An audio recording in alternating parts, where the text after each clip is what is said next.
Good day to be indigenous. Get up, stand up. They are going to become more brutal. Cutting the cup, hitting the cup again. Because all the hippies were trying to be Indians anyway. They're going to become more repressive because it's a matter of dollars and their illusionary concepts of power. Hey, Victor. We must live in balance with the earth. And also with recent happenings at Wounded Knee. I am awake. Welcome to Native Roots Radio presents I'm Awake, and I'm your host, Wakanja Hade. Hey, Kadagi to all my friends and relatives in four directions. You are listening to Native Roots Radio presents I'm Awake, and I'm your host, Wakanja Hade, which means distant thunder. My colonized name is Robert Pilot, and we discuss national and local Native American news and events. And as you know, Haley, Native issues are human issues, and human issues are Native issues. Yes, you are right, Daga, and this portion of the show is supported by the Minnesota Indian Women's Sexual Assault Coalition. Did you see that I tried to switch it up a little bit there, and then I got my name wrong? That was really interesting. I didn't know who I was for a minute there. That's okay. We all know. Yeah. And Wendy always promised that she'd put me in a good home, but really, I don't know if I'd know the difference if I was in a good or a bad home. Oh, I'd see her to it. Oh, wow. Yeah. Well, everyone, all our listeners out there, you heard that. My Chujang Kaylee will make sure that things are done in a good way when I don't know what the heck's going on. Yep, you heard it first here. Right on. Hey, we have a guest on our weekly Monday show, Dr. Stately, who's executive officer and president of Native American Community Clinic. And I want to be able to say a Bush Foundation winner. Is that correct, or am I getting that wrong because I'm jealous? Well, both things could be true. These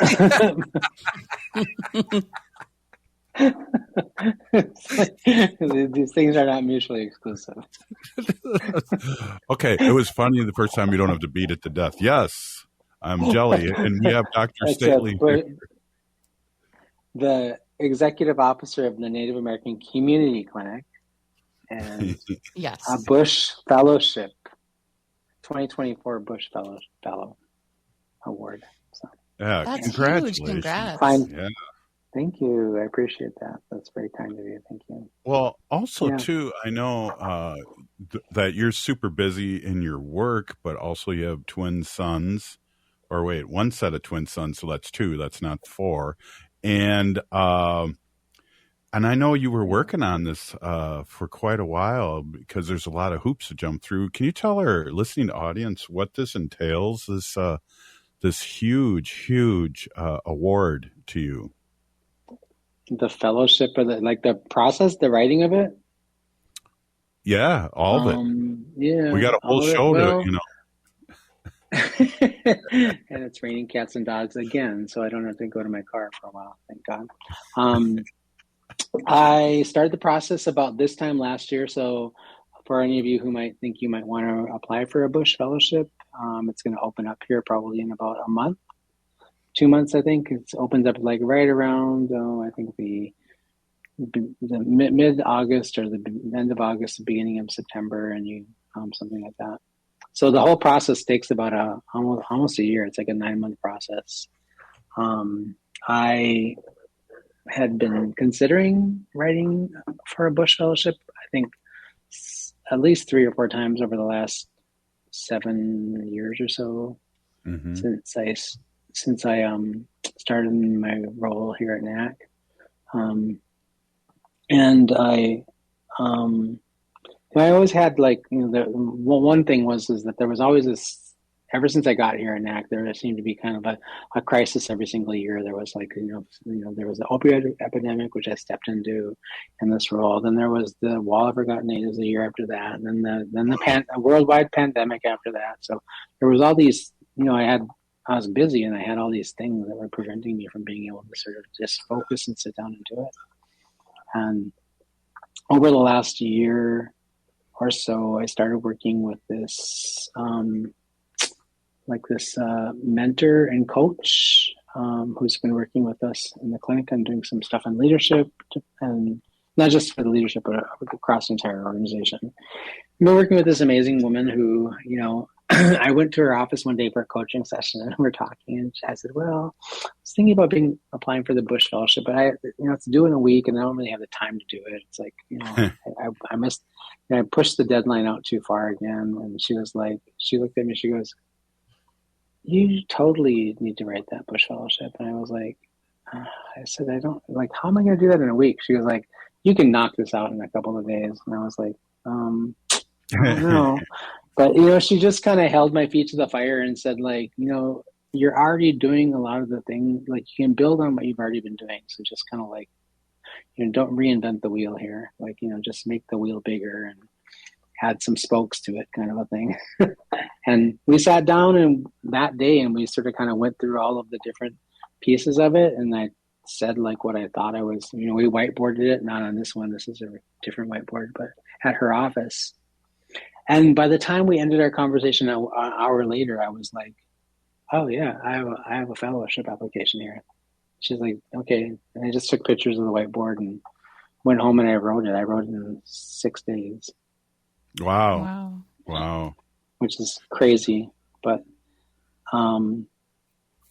it was like, it had been in there percolating for a long time. I guess that's what I'm trying to say too. Is like, I think like what I would say to any of our listeners is like, if you've been considering, you have an innovative idea, you have some ideas about things you want to do. And the fellowship is really about sort of like growing your leadership in the community and creating opportunities for people to step into leadership roles and advance their leadership in really demonstrable and meaningful ways that will impact not just their professional life, but also the community. Then if you've been thinking about it for a while, like spend some time, like really, consider it. I had been thinking about it for a long time, so it had a long time to perk in my head and in my heart for a while. And so like the writing of it, once I sort of kind of had some time to just talk it through with somebody and get some clarity on like the different pieces of it, it really did come quite naturally. Like I wrote the entire application in like 2 days, edited it, re-edited it, and submitted it within the next 2 days. So within a week I applied. I was shocked that I got the second round of applications. So yeah. Well, so there was 588 people applied. They whittle it down to 78. And those 78 submit a second round of applications. 3 or 4 more questions. They read those and then they whittle it down from 78 to 36. And then you go and you do a day-long session of interviews with, I think, 6 groups of 2 people all day long. They ask you questions, and then out of those 36, they pick 24. So, wow! And then how are you eligible? What is the eligibility of winning this? Eligibility is anybody can apply if they're. It's not for Indigenous people only. It's for anybody who lives in Minnesota, the Dakotas, I think, and also I forget their territories. So I think I should know this better here. Anyway, Minnesota, North Dakota, South Dakota, and I believe also Nebraska. I want to say that. So what's Midwest footprint? So I'm not surprised you won. I just because of all the great work that you do in the community. I really am not. And I'm glad you applied for it. Let's talk a little bit about the eligibility and then get into what you want to talk about. But I just applaud you. It's a huge deal. And it sounds like you had to do a lot of work to get there just to apply. But you've been doing work in the community for so many years. I'm just happy to know a Bush Fellowship person right now. So, hey, let's talk a little bit more about this. We're here with Dr. Stately, a Native American Community Clinic here in the Twin Cities, Minneapolis. We'll be right back.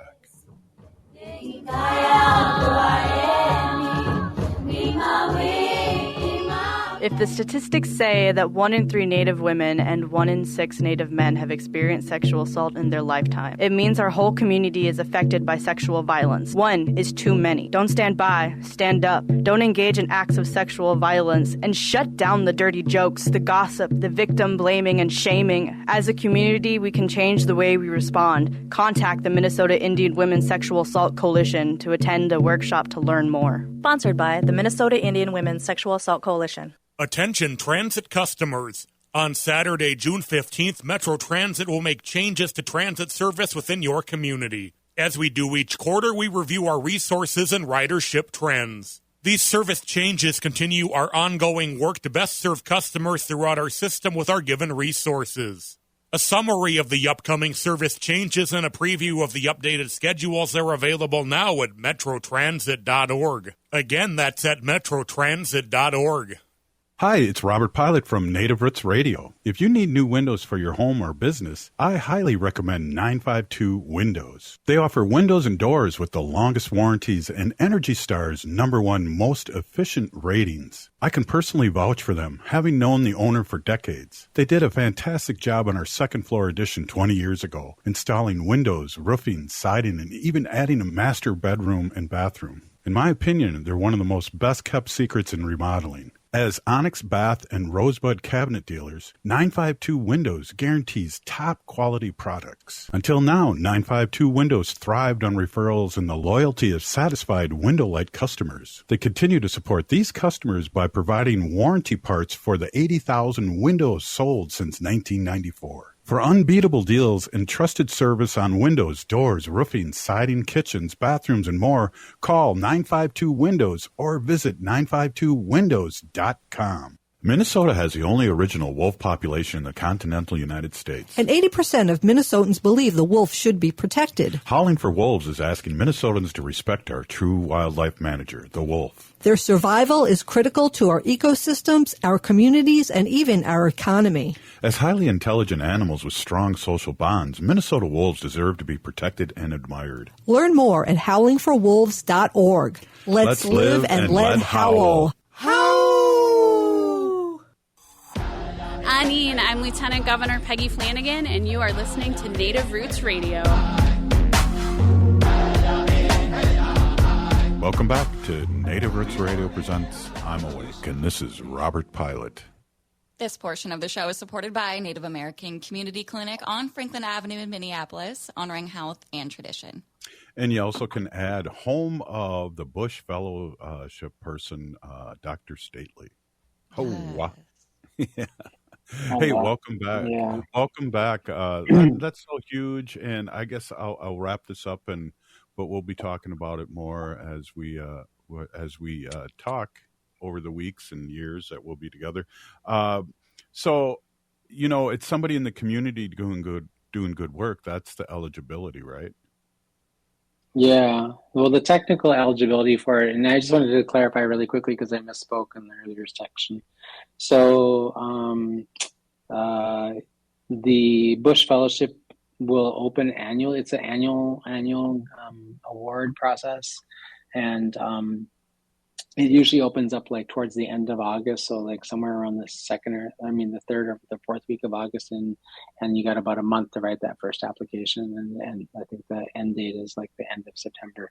So, but it changes every year. So just kind of go on the website and check it out if you're thinking that you want to do that at some point in time, right around August. Cool. They'll announce the opening of it around that time, and it's on their website. But to be eligible, you have to be at least 24 years old at the time that you submit the application deadline. You have to be at least 24 years old by the application deadline. You have to be a resident of Minnesota or North Dakota or South Dakota, or one of the 23 Native nations that share that same geography. And you would have to have been a resident of those places for at least 1 year at the time you apply, before you apply. Mm-hmm. And then you can't have had a previous Bush Award, Bush Fellowship, a Artist Fellowship, a Leadership Fellowship, and I think they also have a medical Leadership Fellowship, and an Enduring Vision Award. And then you can't be a member of the Bush Family Foundation family member. You can't be like one of those people. So, Mm-hmm. but the criteria is set every single year, and they send it out. They do a pretty good job of advertising, I think. And then like, I know my family got really excited. Everybody, like my kids were like, "Oh gosh, like, you know, woohoo!" They're acting like they're, you know, they already had their laundry list of all the things they wanted to go and buy with that award, and I was like, "The money isn't." It's like, this is not new hockey equipment for you. This is like for me. I can't for hit me you up and for a my loan then, development. huh? I can't hit you up for a loan. That new car. You can try, but yeah, you won't be hitting very hard. But there were many people ahead of you already anyway, so you're way at the back end of the line anyway. But really, it's the fellowship is really sort of kind of like to support your leadership, the development and the ongoing development of your leadership, and then also to sort of like, you know, to give you the things that you need to be able to sort of be a better, a stronger, a more, you know, impactful leader.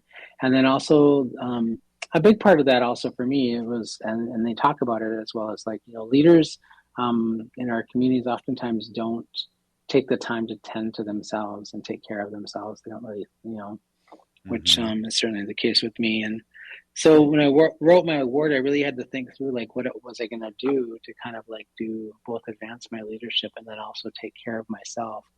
And a big part of what I wrote my award around was really specifically over the last 5 or 6 years working here at NACC, I really worked hard and diligently within the clinic and also within the community to expand access to spiritual care services and traditional healing as a mechanism for to advance healing in our community around trauma and historical trauma and you know, really important work that, you know, we've been talking about for quite a while.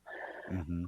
And, you know, one of the things that I wrote about is I talked about how, you know, I'm a strong champion for this work and I have been for years, but I also haven't really availed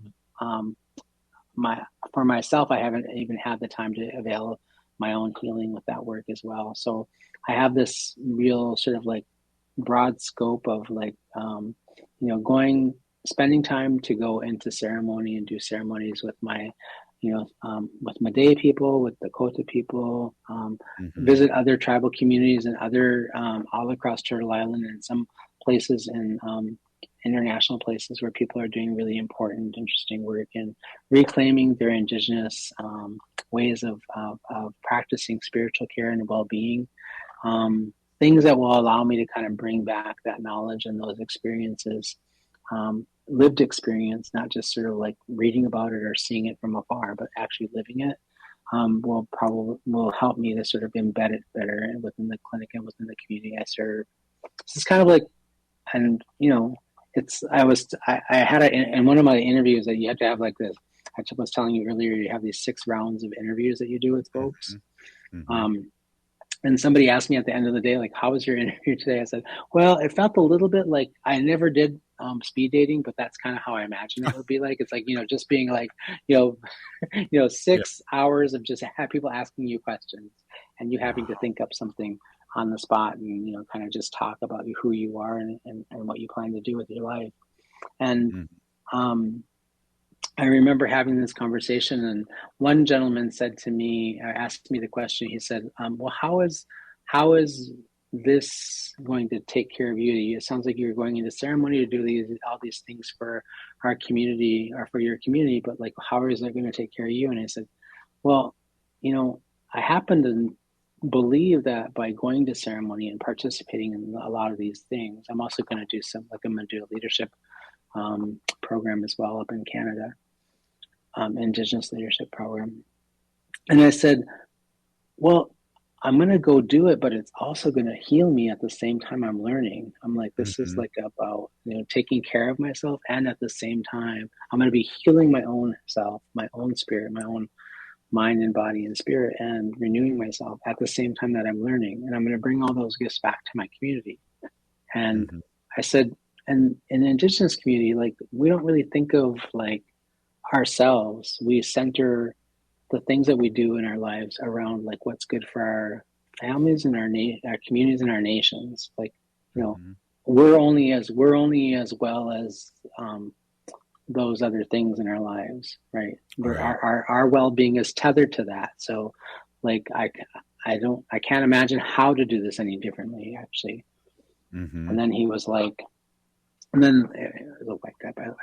And he says, and at the end, it was my last interview for the afternoon. He goes, well, I just have a question. He was like, what are you going to do if you don't get the award? And I was like, oh, I'm still going to find a way to do it. It'll just take me longer. Right. So, you know, let me be clear. I'm going to figure it out. But if I get the fellowship, it's going to help me move it that much faster and that much easier. So it'll be a tremendous gift if I get it. But I'll still find a way to do it.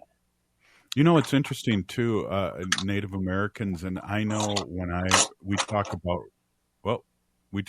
lot about recovery because we're both recovering, and I know we had to, and people did this for us when I recovered, was to give it away to keep it, and that is so much the Native way too. Is that, you know, everything that I've given away, I get back tenfold, whether it's giving money away or whatever somebody needs. It somehow it comes around. If I keep my eyes open and my spiritual connection open, I can see these things.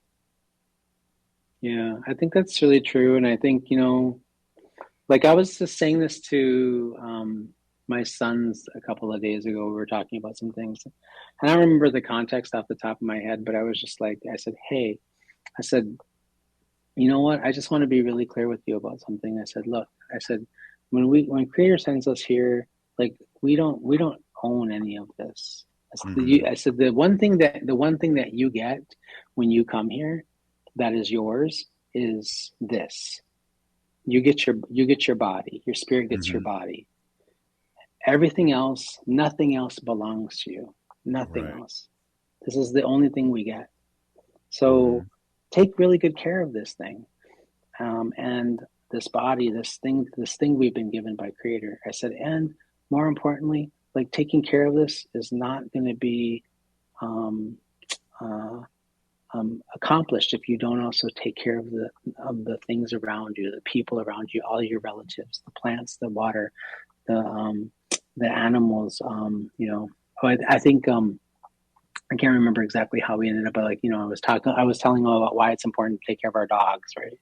So these are our relatives. They've been given to us and gifted to us as from the Creator. Like we are one with them. And they are important to us. And if you love something and you love people, you love the animals, you love the things, then you take care of them, you tend to them, you give it attention, right? And you value it for the importance it has in your life. So. Yeah. And I don't know, that's a lesson that I've been told over and over, and I guess until I believed it and experienced it and listened to and connected the dots backwards. I didn't believe it, and now that comes with age too. I have one exception to your rule, though. You are not going to get any of those T-shirts back that you gave to me. So just, give it away to keep it. Whoa, I get it. Hey, yeah, just let it go. Let it go. Well, we have more for the walk. If you're going to be able to do the walk there with us, we got those cool Resist rainbow shirts that I'll be giving away. Yeah, we'll do that. Right on. Hey, this is Native Roots Radio presents I'm Awake, and we're here with Dr. Stately, and we're having our Monday afternoon discussion here on Native Roots Radio. J&S Bean Factory is a native-owned, community-supported, cozy, artsy coffee shop which offers roasted on-site beans, live music, and baked goods. Relax in the beautiful outside patio. City Pages writes, voted top 10 coffee shops. Tucked into a quiet corner of St. Paul's Highland Park neighborhood, this coffee shop roasts beans on-site from the best coffee-growing countries in the world. Located at 1518 Randolph Avenue, St. Paul. The good stuff. Bonjour, hello. My name is Wabin. I am an enrolled member of the White Earth Nation, descendant of the Navajo Nation, and co-chair of the Indigenous Employee Resource Group with the Minnesota Department of Transportation. MnDOT is hiring for a variety of positions from road maintenance to accounting and more. We offer great benefits. For more information or to set up a one-on-one resume and application assistance, visit mn.gov/careers, or you can text or call 612-257-2388. 612-257-2388. The city of Minneapolis is now on Native Roots Radio with Minneapolis AIR. AIR stands for American Indian Relations. Guest host Christine McDonald talks to people about important things affecting the city's Native communities. Minneapolis AIR dives into topics like public safety, public health, elections, and so much more. Tune in to Minneapolis AIR on Native Roots Radio from 5 to 6 p.m. on the second Wednesday of every month, right here on AM 950. AM 950 KTNF, St. Louis Park, Minneapolis, St. Paul. As we emerge from the shadows of the pandemic, let us celebrate our resilience and embrace the path to a brighter future. While the COVID-19 emergency declaration may be over, our commitment to safety remains stronger than ever. We invite you to stand tall and protect what matters most, our health and the well-being of our loved ones and elders. The power to keep our community safe lies within each one of us. It's important to remember the basics when you're with someone who might be at risk of COVID complications. Wear your mask, wash your hands often, and take an at-home COVID test if you have any symptoms. We are a strong and interconnected community, and together we'll emerge from this challenge stronger than ever. Stay safe, stay healthy, and keep the spirit of our Native American culture thriving. Find more tips on continuing to be safe at health.state.mn.us. That's health.state.mn.us. This message is brought to you in partnership with the Minnesota Department of Health. Do you have a personal financial goal like buying a car, starting a business, saving for college, or investing for retirement? Whatever your goal is, you need a plan. It might seem overwhelming, but like physical fitness, you can gradually improve your financial health step by step. Start by creating a spending plan, improving your credit score, opening a bank account, or finding a trusted advisor. Not sure where to start? Visit mn.gov/commerce/money for more. With a look at your AM 950 weather, I'm Patrick Lilia. Showers and storms taper off this evening with a low of 71. Then rain and storms return on Tuesday with a high of 88. These ongoing heavy rains this spring and summer can cause damage to your home or property, and you wouldn't even know it. If you need help but you're not sure where to start, contact Chuck at Native Concrete and Masonry. Check them out at nativeconcretemasonry.com. Hi, I'm Jane Fonda, and you're listening to Native Roots Radio. And we're back to Native Roots Radio presents I'm Awake, and this is Robert Pilot. This portion of the show is supported by Native Concrete and Masonry, working together with clients to design, perform, create, and accomplish. Check out their work at nativeconcretemasonry.com. Yeah, Chuck's a great guy, and give him a call. He's ready to go. Hey, we are here with Dr. Stately, and again, we talk, I like this word too, a potpourri of things here on Monday with Dr. Stately. And we're congratulating him with his Bush Fellowship, and also we already know the great work that he does. And I've said this before, Dr. Stately, but I'm always proud we in the community, and even outside our Native community, people know you, and I name drop and say, well, Dr. Stately's on our Monday show, and then they seem really impressed with me. So I appreciate that gift. Thank you. That's very kind of you. I appreciate it. It's the oddest thing. Like, I don't know who it was. Somebody left a card for me on my front doorstep. Like, somebody in like my home community. They just heard I had I came home and I just saw this card sitting in front of the door, and I was like, "What is that?" And I picked it up, and it was a nice card from somebody in my community. And Prior said thank you, or congratulations. It was really nice.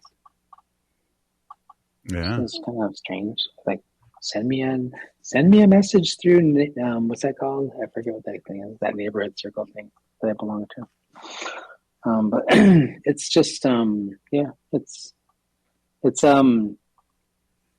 it's a really lovely acknowledgement of the work I have been doing, and the other thing so it's, like I'm a little baffled at times. I think not baffled, I guess. Like I get a hard time sometimes talking about it because I want to say that, the work I do in the community is like, I think I wrote when I wrote my Bush Award, like one of my final parts of like one of the questions, like I think it was the last question was the final part. And I said, I framed this and I said, this is a love letter to my family, and this is a love letter to my sons and to my community, as the way I sort of kind of ended that essay. And what I meant by that is that like, I am deeply aware that like the life I have, the work I do, the connections I have in the community, the richness that has brought to me and the life of my family and my extended family and all of the people that I have relationships with has been beyond my wildest dreams, actually. Like I wouldn't, I think you and I have talked about this before. Like if you had told me 40 years ago that I'd be a doctor and I'd be working in the community that I was raised in and that I would be doing this kind of work, I would have well, first of all, I would have been drunk. And so I would have said something, I would have swore like, shut the F up and, oh my God, what do you think? Like something like that. Because it wasn't something that I could have imagined, I didn't know. And so getting clean and sober was a really big part of that. Like it just created the opportunity for me to begin the process of thinking through like, okay, what could I do with my life to be of service, and what can I do with my life to sort of give back? Because I have the life that I have because other people before me built this pathway, right? My parents, my grandparents, my great-grandparents, all of our ancestors have built the path that we're on so that we can kind of be on this path and we can move things forward. And, it's an honor and a privilege for me to be able to come and do the work I do. It doesn't even feel like work most of the time because it's so, what do you call it? So life-giving, and it feeds me, it inspires me to be around other people that are doing this kind of work. So, I really do have, quite honestly, the most amazing life. Beyond my wildest dreams, and I would have never thought it possible. Well, when I was teaching high school, when I first started teaching high school, I had imposter syndrome because I was one of those kids that didn't stay in school, that was caught smoking cigarettes and other things, and getting phone calls. But, in the big picture, I could relate to those kids even more when I became a teacher and knew things like it's not a race, and people get to where they need to get to in their time or the creator's time. But I really did have imposter syndrome in the beginning, and I don't think I do now that I'm ancient, but when I was in my 30s, I was definitely my eyes were definitely dark brown, if you know what I mean. Yeah, I think that, imposter syndrome, or the idea like you don't belong somewhere, that you don't deserve the things that you have, whether that's a career, whether it's your home, whether it's your family, whether it's like if you have this feeling. I think the other thing I can tell you is like, that still comes up for me every once in a while. It's not done and gone and over with. There's some situations, and I've had some situations in the not too distant past where even within the last 3 weeks, actually, where I felt a little bit like this doesn't seem real, right? So, this having this moment where I'm like, oh, someone's going to wake up and figure out, like, I don't know what the hell I'm doing. Right? And Well, I think that's it like here that's every 5 days. I prove it here on the radio 5 days, right, Haley? But no, sometimes. You proved it about 30 minutes ago when we started. But I'm joking. That's part of my okay. charm. We love you. We love you. It is part of your charm. It's part of your shtick too. So I think, but what I'm saying is, like, I think that's a really common universal thing, especially I think within communities of people like ours where we experience a lot of oppression, systemic racism, oppression, the weight of colonization that pushes us down, right? And we rise up and we get a little bit of our, and there's a moment where we're like, I think I have those moments every once in a while where I'm like, I'm not going to be able to do this, And what I do actually when I have those moments, and it happens quite frequently in my life, whether it's my professional career, whether it's like in the work I do, whether it's like in my family or any with my kids. I tell people all the time it's ironic that I'm a child psychologist because I can help everybody else with their children. I just can't seem to get mine to do what I need them to do, right? So I'm like, oh, I'm a failure at being a psychologist. It's like all that money I paid for that. But part of it is like, this is like every single day, day in, day out, life is going to present some challenges to us. And I think what I always do when I don't know what I'm going to do, I say this to you all the time.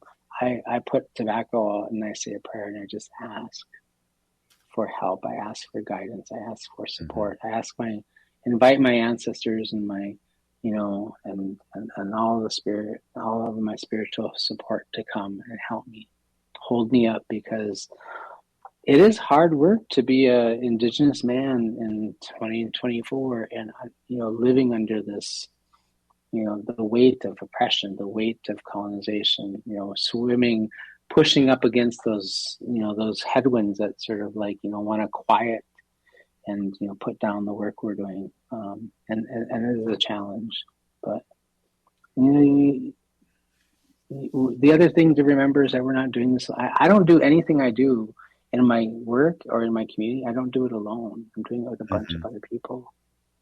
Yeah. And anything is possible if I have other people that are working with me.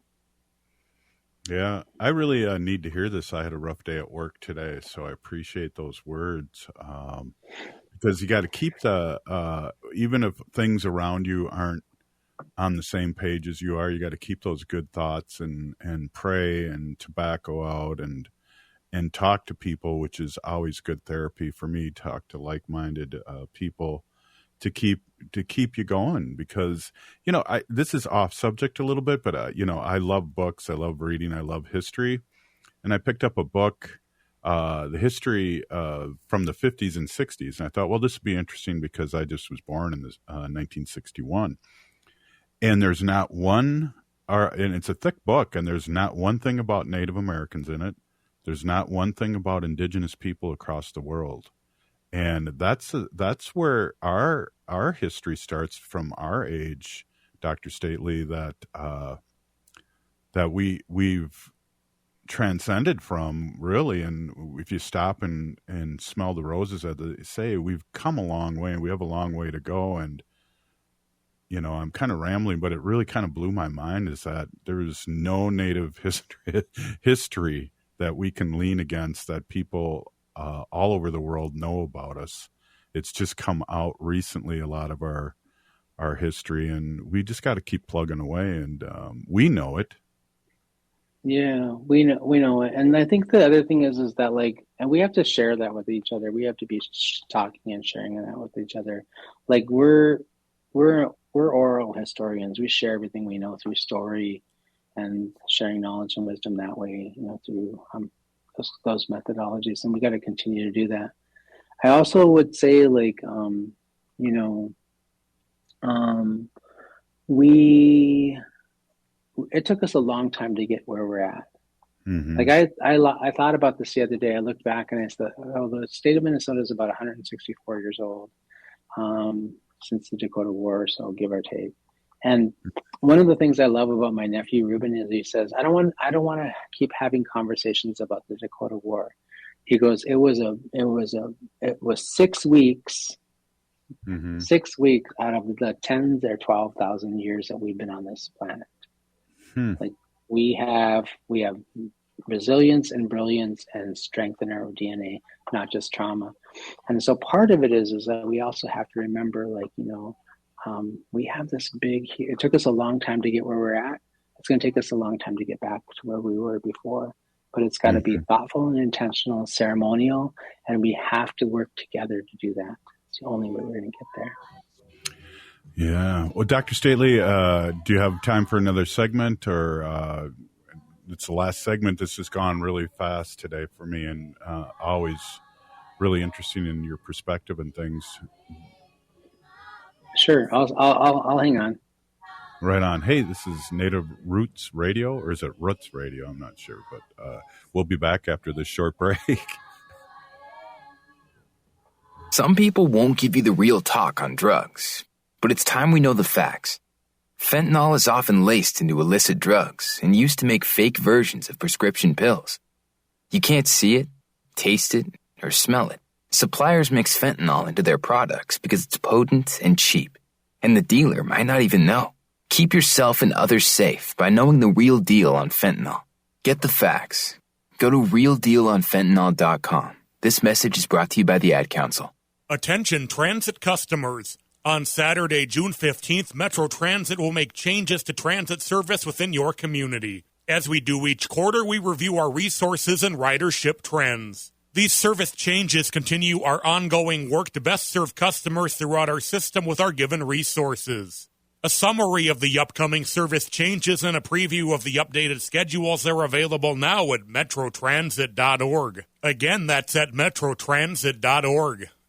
As nature awakens this spring, let's awaken to the call of protection. Native brothers and sisters, let's bloom together by getting vaccinated against COVID-19. Let's nurture our heritage and safeguard our futures, one vaccination at a time. So be a vaccinative this spring by protecting yourself and others in our Native community. Whether you're due for an updated vaccine or just getting started, all COVID vaccines offer vital protection against severe illness. For our elders over 65, the latest vaccine is recommended by the CDC to maintain protection.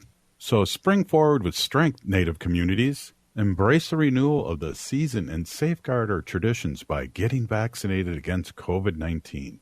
For more information, including details about clinics offering free vaccines, visit vaccines.gov. That's vaccines.gov. This message is brought to you in partnership with the Minnesota Department of Health.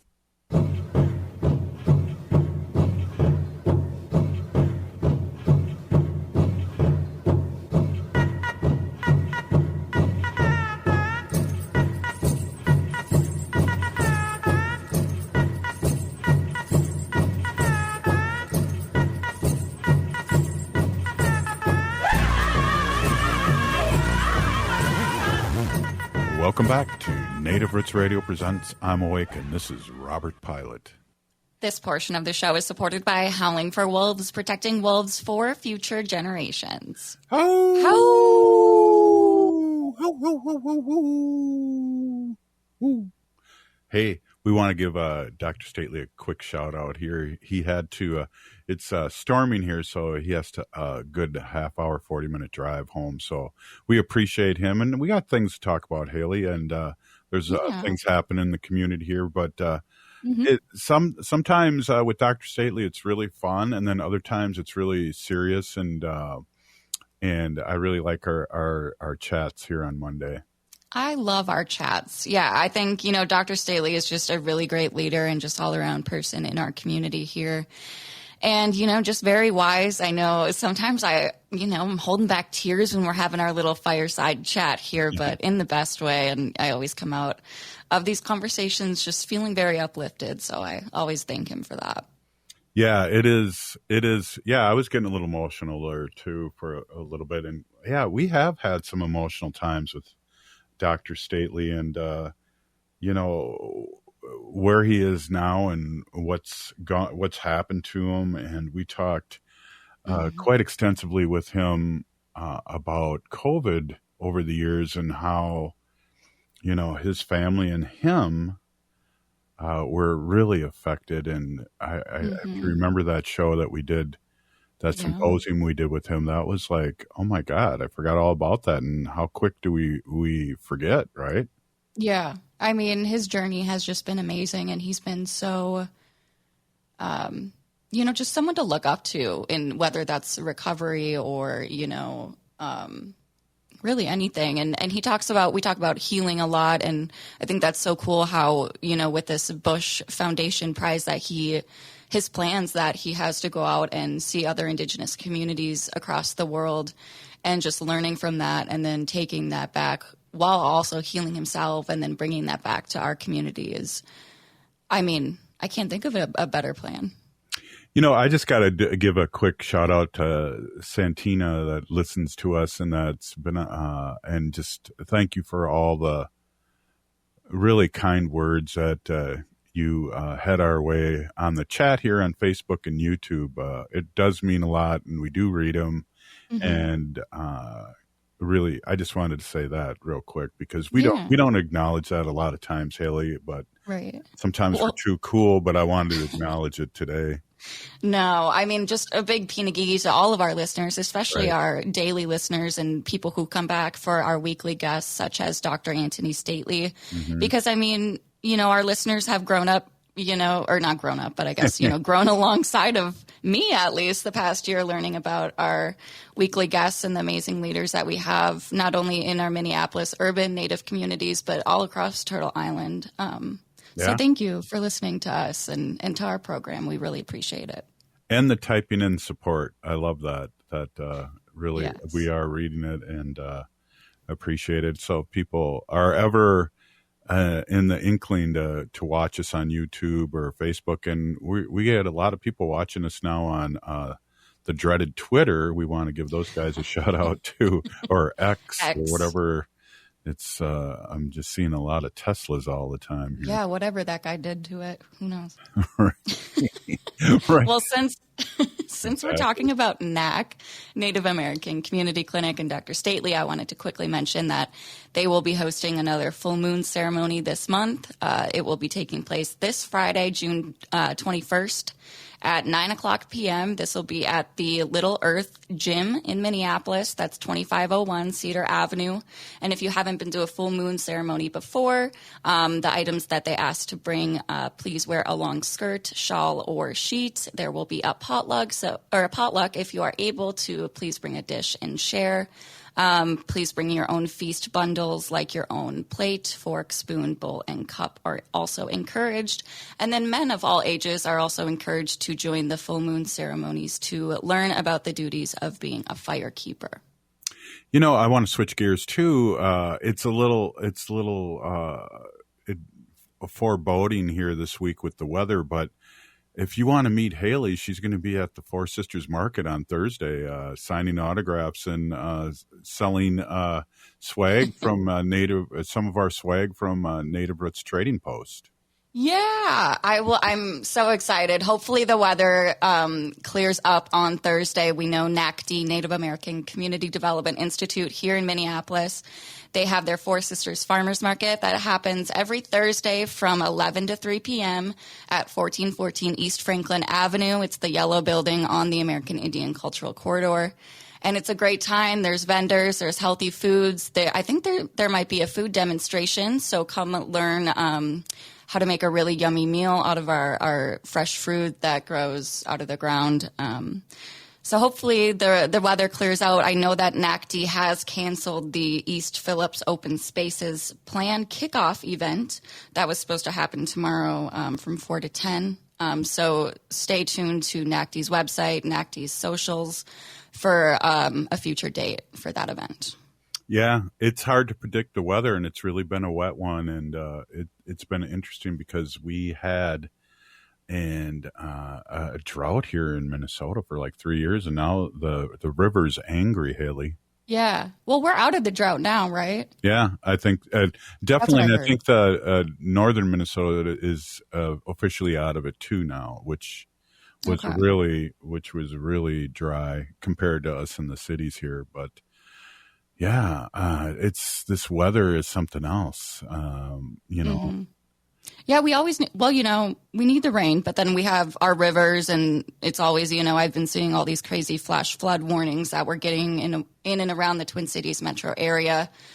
And then these straight line winds. I don't know about you, but we just had our siding redone, I think it was last year because of a hailstorm, and we had some water leaking in through our windows. So I might have to give Chuck a call over at Native Concrete and Masonry. Maybe he would know something about that.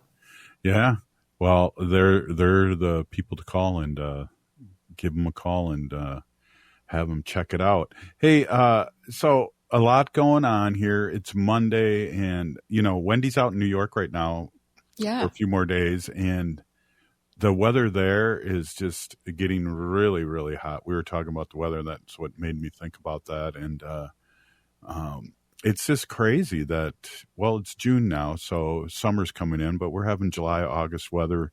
And today it felt like, for me, it was like 64 degrees and raining. And I'm thinking, I feel like this is fall. I know. Well, the summer solstice, that's the 21st, right, of June? Yeah, the 1st or the 2nd, I can't remember. But yeah, definitely, probably the 21st, you're right. Yeah, I think I should know that, actually. It's my brother's birthday. Oh, I hope he's not listening right now. No, but funny story. So his native name, his Ho-Chunk name, is King of Thunder. Oh. And it always storms on his birthday. So I'll be curious to see if this weather will stay all week and we'll have some thunderstorms. Wow. That's a powerful name, too. Wakanja Hunk, King of Thunder. Wow. That's very cool. Very cool. So you had a good Father's Day? I did have a good Jaji's Day. Did you? Yes. Good. Well, as you know, one of my daughters, my Weeha, which is my second daughter, they're twins, but, there was a birthing order then, too, that she's having twins, and her husband is going to be a great father, Micah, and I'm going to be a Choka, and we're going to live happily ever after. Yeah, I'm so thankful just to have, these great dad figures in our family, and just raising the next generation, keeping the culture alive. Let's do it. Hey, thanks so much, Haley. I want to give a big shout out to Dr. Stately and a big congratulations, and we'll see everyone tomorrow. This has been Native Roots Radio Presents I'm Awake. We're still here. We are the 7th generation. And free Leonard Peltier. Now.